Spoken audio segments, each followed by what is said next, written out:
What's happening, guys? Sam Adams here, and welcome to a brand new episode of Caffeinate today for March the 8th of 2019. My name is Samuel Adams, and welcome to today's show.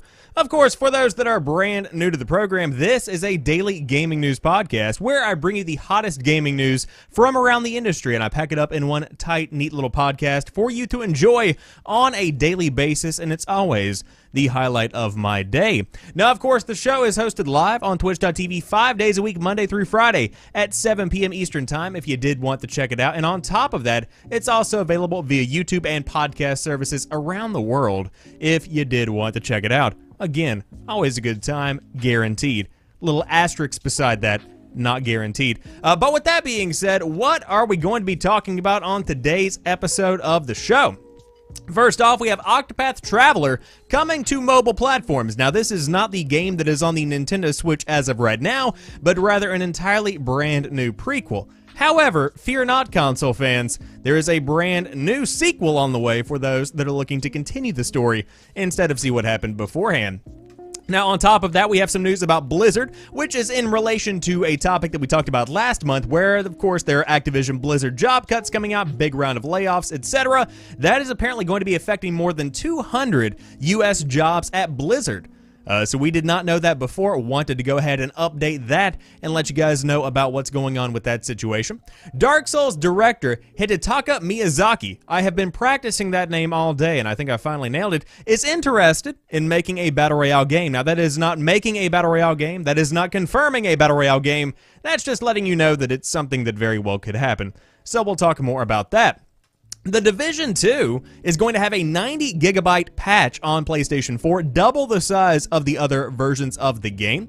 Days Gone's map has been leaked via the internet, as many things normally are, and of course it is a giant map, and we'll talk more about what that could mean for Days Gone, and also about the game in general. And to round out today's show, we do have a free PlayStation 4 theme to celebrate International Women's Day, which we'll talk about more here on the show. But that's pretty much the lineup for today's topics, and again, I do hope you enjoy what I bring to the table. But without further ado, let's go ahead and dive into it.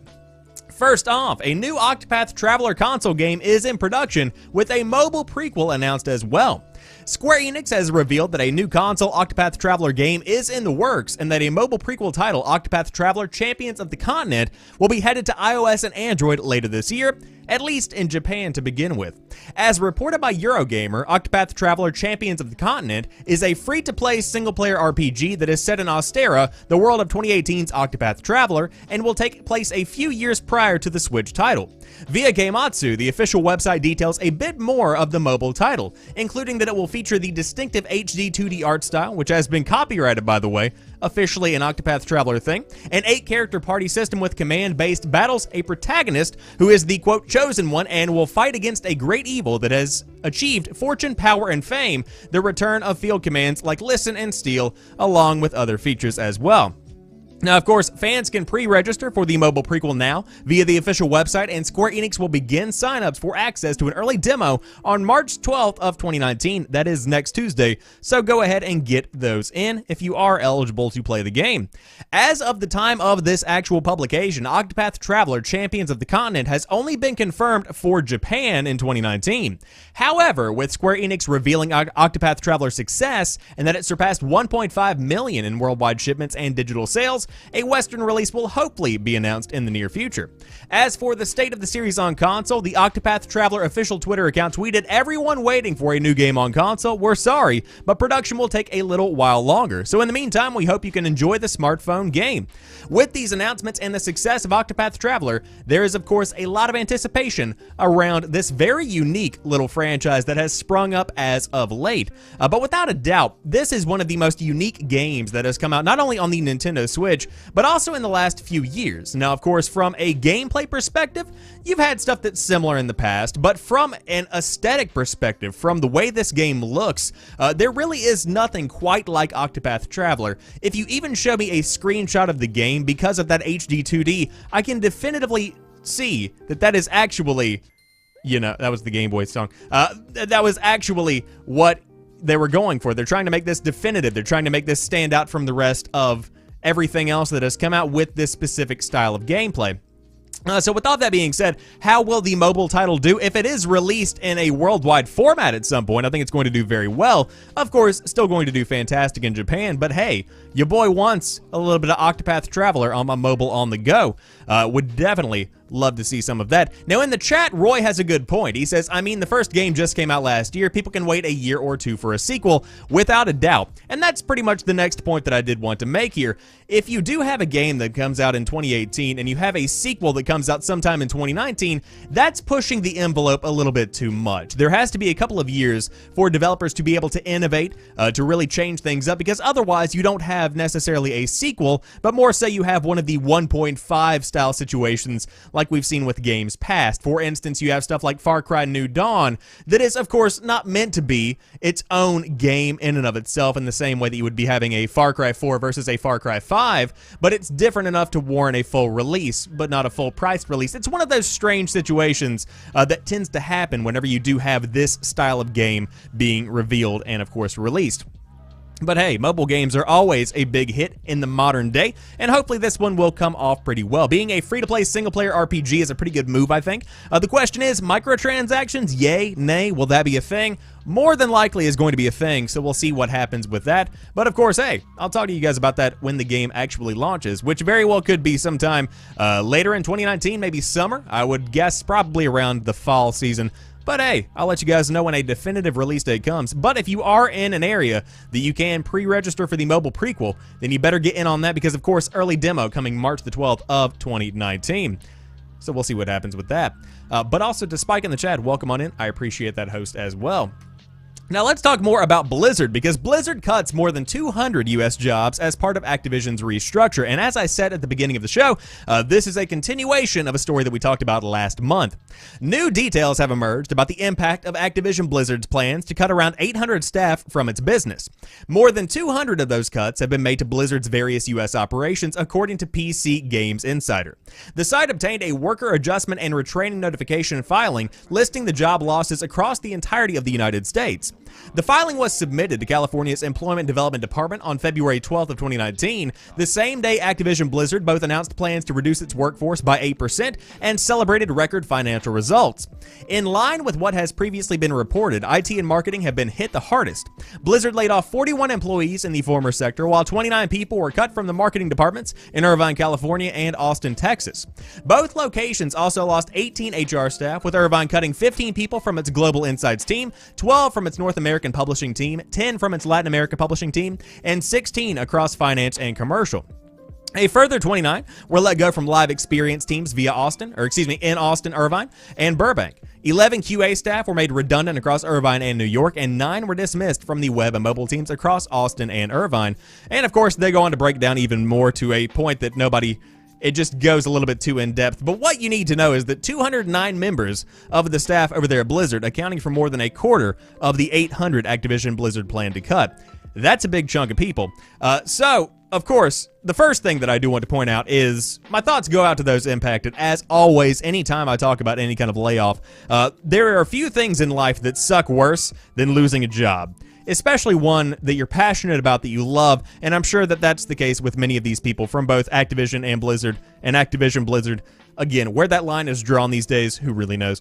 But, of course, it's one of those situations where we don't really know the full scope of what's happening here, and it's beginning to trickle out more and more as time goes on. Because again, if I remember correctly, and again, my memory very well could be failing me here, when we first talked about this at the beginning of February, I didn't think that Blizzard was actually going to be impacted, at least not with this size of an impact. Of course, I didn't see the entire breakdown, but I very well could have, missed this little tidbit. But it seems like very few people were talking about Blizzard actually maintaining a large chunk of the layoffs that we have been seeing here today.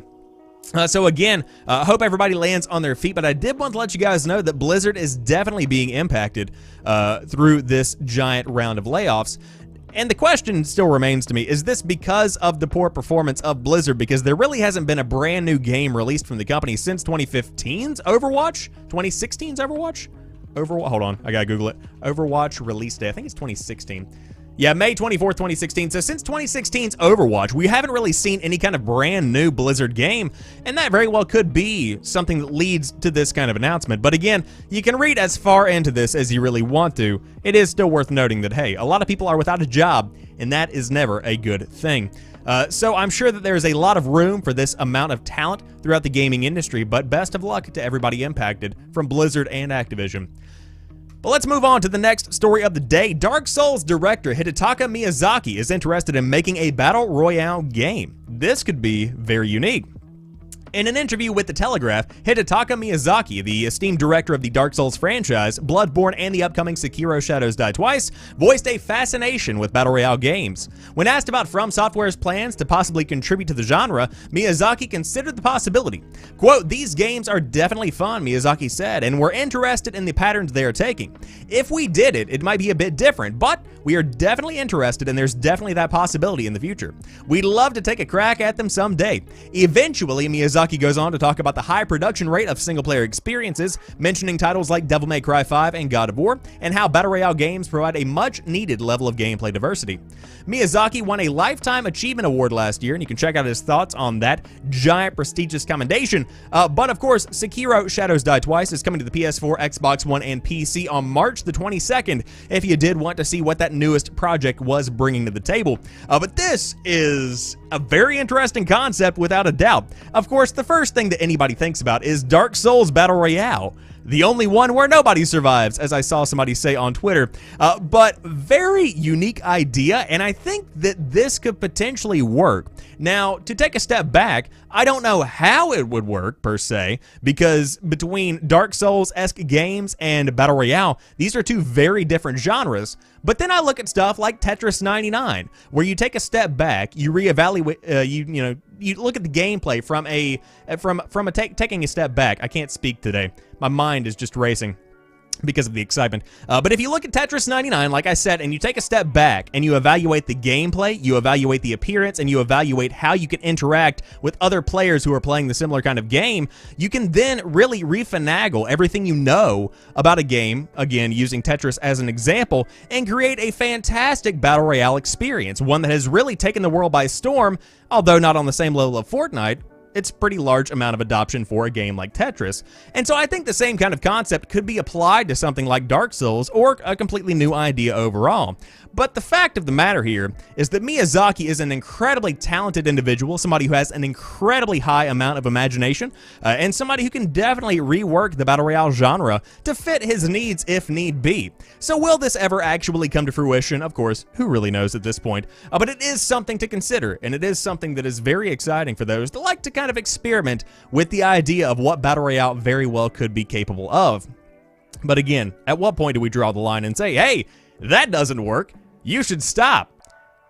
We haven't hit that point yet. We'll see what happens. But moving on to another game that is coming out relatively soon. In fact, 1 week from today, The Division 2 will have a 90GB patch on PlayStation 4, double the size of the other versions of the game. Video games take up a lot of space these days, which can be somewhat of an issue whether you're going digital or physical. It's never fun to have to bring home a new game, install it, and then also download a huge patch preventing you from playing the game for at least another few hours, depending on your internet connection. If you're on the PlayStation 4, you might be running headfirst into that situation with The Division 2 when it releases later on this month. Ubisoft put up a support page today outlining what players can expect in terms of download sizes for the initial update. Of particular note is the PlayStation 4 version, which clocks in at nearly 100 gigabytes. Again, let me reiterate, nearly 100 gigabytes. That's a lot of space. If you purchased a physical copy of the game, begin installing from the disc, the page reads. Provided you are online, your console will simultaneously download Title Update 1 while you install it. Expect an 88 to 92 gigabyte download depending on your region and preferred language. Whether installed from a disc or downloaded digitally, the final HDD install size will be between 88 and 92 gigs.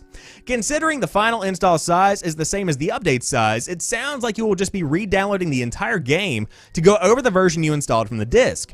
Considering the disc doesn't hold that much data, some sort of large update would have been necessary anyways, but this is definitely pretty hefty. Curiously, the PS4 version's update / final install size is nearly double the size of the Xbox One and PC versions, though it's not entirely clear why. On the same support page under the Xbox One and PC heading, Ubisoft states to expect a 48 to 52, I will say much more reasonable, gigabyte download depending on your region and preferred language. Whether you installed the game from a disc or bought it digitally, the final HDD install size, including the patch, will be 48 to 52 gigs. So you better start clearing off some space. I can't really think why this would be something of a factor, because whenever I see large install sizes, as we've seen with many games in years past, I think about the 4K resolutions and the 4K textures that you're going to be getting from a game in today's day and age. Of course, that is a large part of why so many games are becoming bloated when it comes to how much space they actually take up. But then I see that the Xbox One version of the game is going to be between 48 and 52 gigs, which leads me to believe that if the Xbox One X is getting 48 to 52 gigs, and that includes, hypothetically, again, not confirmed, the 4K textures, then why is the PlayStation 4 having to install something that is literally double the size? And also, that same kind of concept applies to PC. It looks like my camera may have stopped working. Well, that's always fun. Hello? That's nice. Give me one moment. We are going to hold on, and actually, I can't do that. Professionalism, nice. It's always a good time when you're sitting here and all your shit stops working. It's always a good time, and we're gonna activate it back, and we are good. Yeah, there we go. That's what I'm talking about. Fantastic. So anyways, to wrap up that entire thought process, what I wanted to say is that it makes absolutely no sense as to why 4K textures would not be included with the Xbox One and PC, so that leads me to believe something is deeply, deeply wrong with the PlayStation 4 version of the game. So we'll see what happens with that, but definitely an interesting piece of news, without a doubt, from that one. I apologize for the brief technical problem. That's what happens when I don't have enough money to hire a team. You should donate. No, I'm just kidding. Moving on to the next story of the day. Days Gone's map has been revealed in new images that also tease mission types. A very interesting story here. Details about the finer aspects of Days Gone continue to emerge. The latest bit of news concerns the game's map, which hasn't previously been shown in any great detail. Now, that's changed, thanks to 4 new images shared by Game Reactor. In addition to Days Gone's map, the images tease the types of missions players should expect to encounter. And you can check out each of the 4 pictures via the gallery below. And so essentially, here's what you've got as far as the map itself goes. Pretty interesting little piece of news here.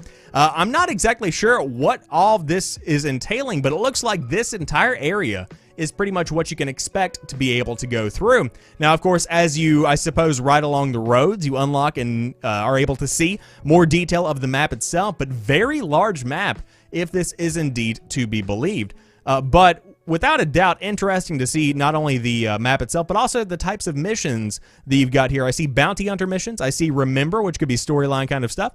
So you have to do a lot of that kind of thing. But the map itself, as the article does say, appears to be large in size with a fairly varied landscape. Based on the above images alone, the map's topography will seemingly consist of lots of hills, cliffs, and canyons, making for some beautiful screenshots if I do say so myself. In the gameplay and trailers shown, however, it's also clear that towns, grasslands, forest, and more will shape Days Gone's massive landscape. Also worthy of mention are the 2 missions that appear selected on the map images, Bounty Hunter and I Remember. The former seems relatively self-explanatory, as its description notes that a tire iron must be returned to someone as proof of a kill. Whether this is a one-off side mission or a mission type that players will complete, a number of remains to be seen.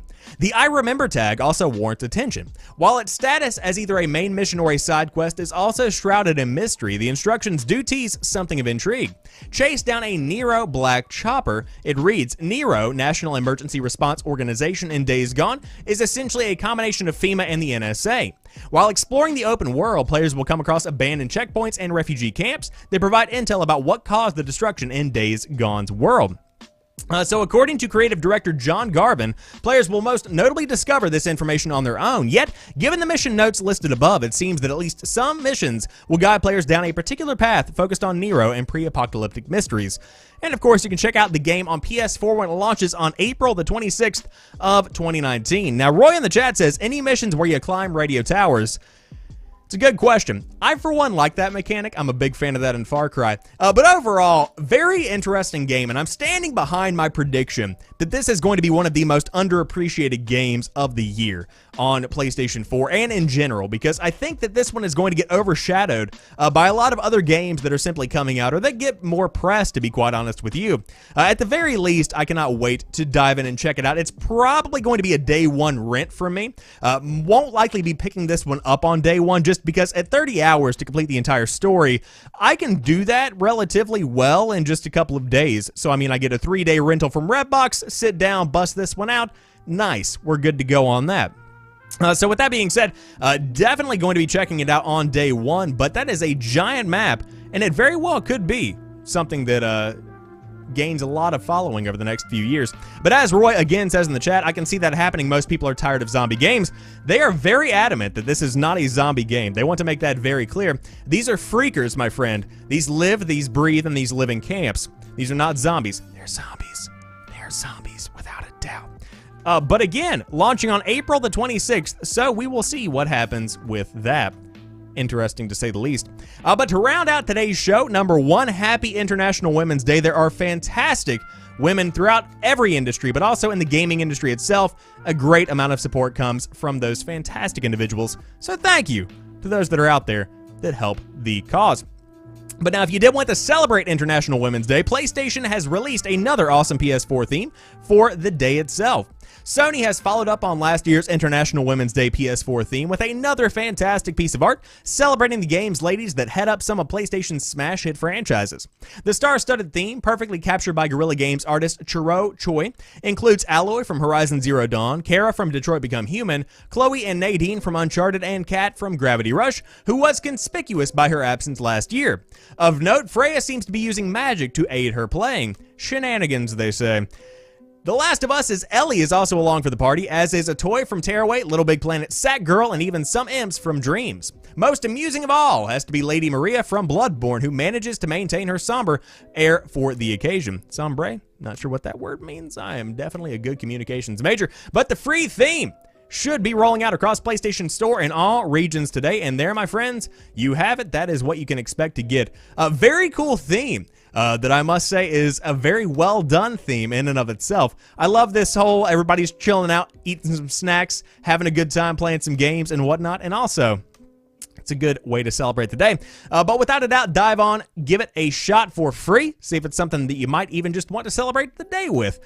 For me, I pretty much have my PlayStation 4 constantly on the 25th or 20th anniversary theme, whichever one it might be, that came out a couple of years back. It's always a good time to log on and see that traditional kind of setup.